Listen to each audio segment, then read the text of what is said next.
আজকে আমরা চোখ আঁকবো। চোখটা তিনটে পর্যায়ে আঁকবো, ফার্স্ট, সেকেন্ড অ্যান্ড থার্ড।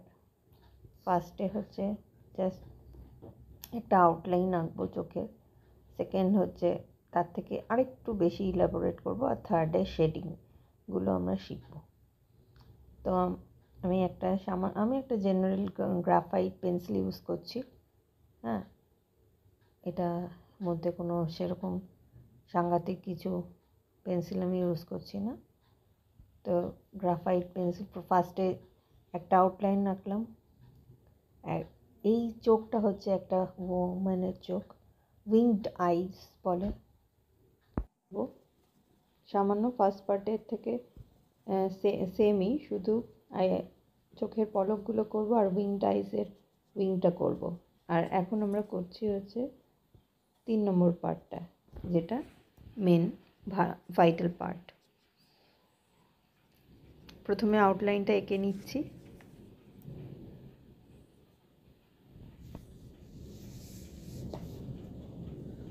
আর সবসময় যখন আঁকবো, ফার্স্ট আউটলাইনটা আঁকবো আমরা একদম হালকা করে, কোনো ডিপভাবে আঁকবো না, কেননা অনেক সময় আমাদের ইরেজ করতে হতে পারে, অনেক সময় ভুল হতে পারে।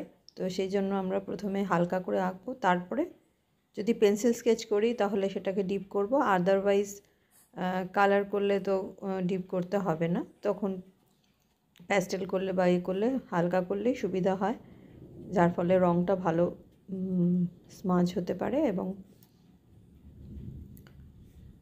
পেন্সিলের দাগটা যাতে না বোঝা যায়। তো আমি আজকে যেহেতু এটা পেন্সিল স্কেচ করছি, সেই জন্য প্রথমে হালকা করে এঁকে নিয়ে তারপরে এটা আমি ডিপ পেন্সিল দিয়ে আঁকছি। চোখের পালকগুলো করতে গেলে একটু ভালো করে করতে হবে, সেক্ষেত্রে অনেক সময় হতে পারে খাতা ঘুরিয়েও করতে পারলে সুবিধা হয়, যার যেরকম সুবিধা।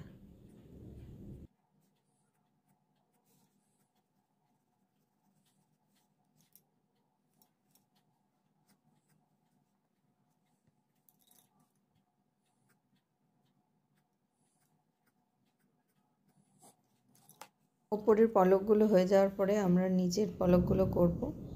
একই রকমভাবে বেঁকিয়ে বেঁকিয়ে একটু করতে হবে, যেহেতু আমাদের কারোরই চোখের আইল্যাশেসগুলো স্ট্রেট হয় না, একটু বেঁকানো হয়। তো আমরা যখন এটা করব, চোখটা আঁকবো, তখন সেটাকে আমরা একটু বেঁকিয়ে নেব। এটার জন্য আমাদের একটু প্র্যাকটিস দরকার, পেন্সিল স্কেচের প্র্যাকটিস। ততই পারফেক্ট হবে। মানে কোনো কিছু, আমি বিশ্বাস করি যে কোনো কিছু এমনি এমনি হয় না, প্র্যাকটিস করলে এভরিথিং ইজ পসিবল। তো সো কিপ প্র্যাকটিসিং।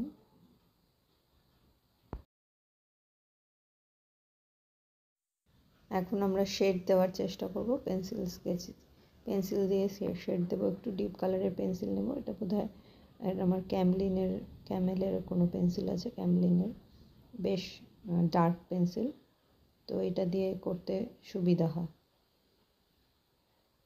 আপার পোর্শনটা প্রথমে ওয়াটার লাইন বলে, এটাকে আগে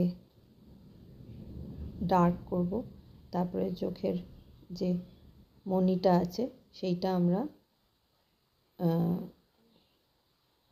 ব্ল্যাক করব। কিছুটা জায়গা হোয়াইট রেখে দেবো, যেহেতু লাইট অ্যান্ড শ্যাডোর খেলা, যে কোনো আঁকাই হচ্ছে লাইট অ্যান্ড শ্যাডোর খেলা। যদি লাইট পড়ে তো সেই দিকটা সাদা রাখবো। এবার আমরা চোখের সাইডগুলো হচ্ছে শ্যাডো দিচ্ছি, শেডস দিচ্ছি। নিচের দিকে যেখানে আইল্যাশেস করেছিলাম সেখানটাও একটু ভালো করে ব্ল্যাক দিয়ে ঘষে ঘষে দেব, ব্ল্যাক মানে একটু ডিপ করে দেব। এবার উইংটা করব, উইংটাও ভালো করে ডিপ করে করে তারপরে স্মাজ করব।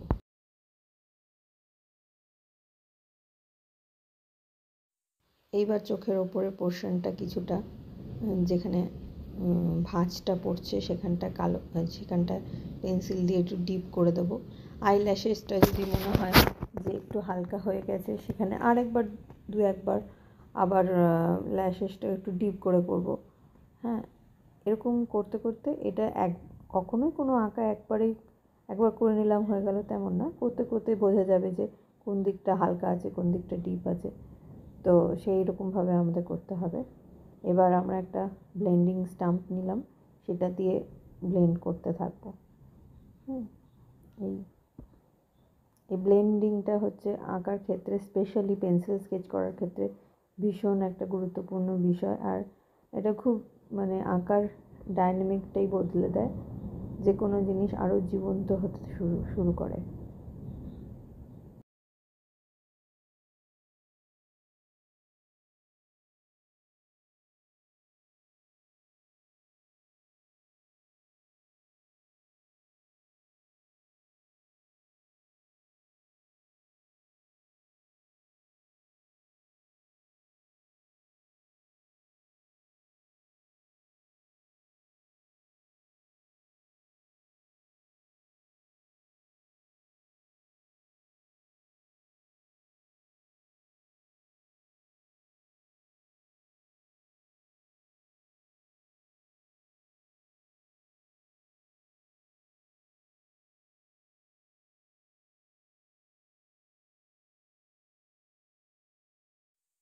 তো এইভাবে তোমরা মোটামুটি দেখতে পেলে কীভাবে উইংড আইজ আঁকতে হয় পেন্সিল স্কেচ করে।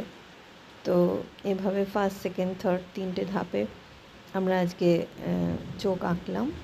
তো এরপরে মানুষের শরীরের বিভিন্ন বডি পার্টস এক একদিন আমরা এক একটা জিনিস আঁকবো, শিখবো। হ্যাঁ, আর প্র্যাকটিস করব, কিপ প্র্যাকটিসিং। আর এভাবেই আমার সঙ্গে জুড়ে থাকো।